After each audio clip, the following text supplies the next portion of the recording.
The gentleman from Virginia is recognized. Mr. Speaker, at this time, it's my pleasure to yield such time as she may consume to the gentlewoman from Missouri, Ms. Wagner, the chief sponsor of this legislation.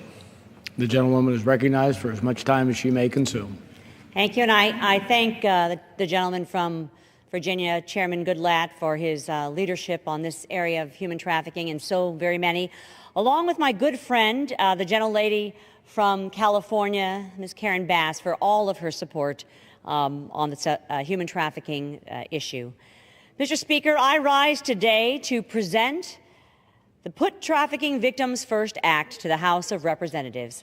I'm thrilled to have the opportunity to address the concerns of victims of human trafficking across our country. Too often, victims of trafficking are overlooked and underserved. This must stop. America needs to afford trafficking victims the same justice, protections, and dignity that other victims of crime receive. In my home state of Missouri, I have met with countless survivors, along with survivors across this country, and I've listened to their painful stories. They need help to rebuild their lives, and that's exactly what my bill will do. One important place to start is in the courtroom, where we need victim-centered practices oriented towards justice and recovery. For example, victims technically have access to mandatory restitution in federal courts. But the sad reality is that according to one estimate, sex trafficking victims get restitution in only 14% of federal sex trafficking cases. This, Mr. Speaker, is unacceptable. My bill will direct the Attorney General to make mandatory restitution mandatory and implement victim-friendly procedures in federal criminal cases.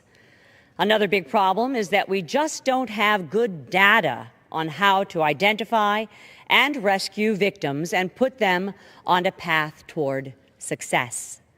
We don't really know where to find victims, what portions may be coming from foster care, or what their age, ethnicity, or other characteristics are.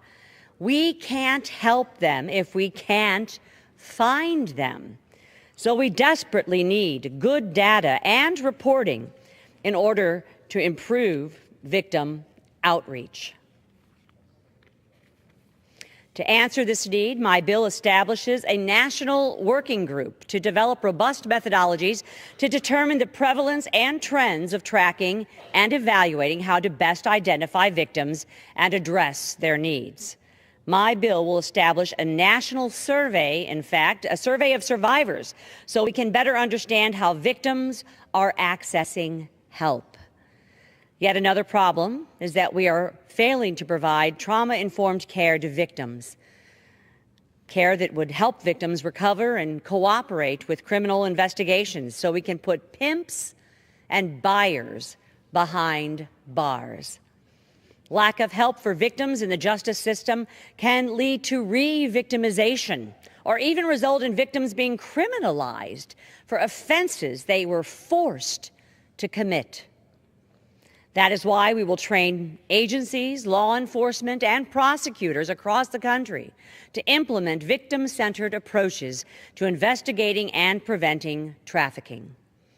We encourage law enforcement and prosecutors to make every attempt to determine whether an individual's participation in trafficking is in fact free from fraud, force, or coercion before arresting or charging them. Finally, victims of trafficking are mostly served at the state level. So it is critical that states improve how they respond to victims. My bill encourages states to improve outreach, screen children entering child welfare services and the justice system, screen foreign nationals who may be labor trafficked, and create safe harbor laws and develop emergency response plans. Mr. Speaker, together we can get victims of trafficking out of dangerous and abusive situations and create better, more accessible trauma-informed services. I urge my colleagues to put trafficking victims first and support this legislation. I thank you, and I yield back.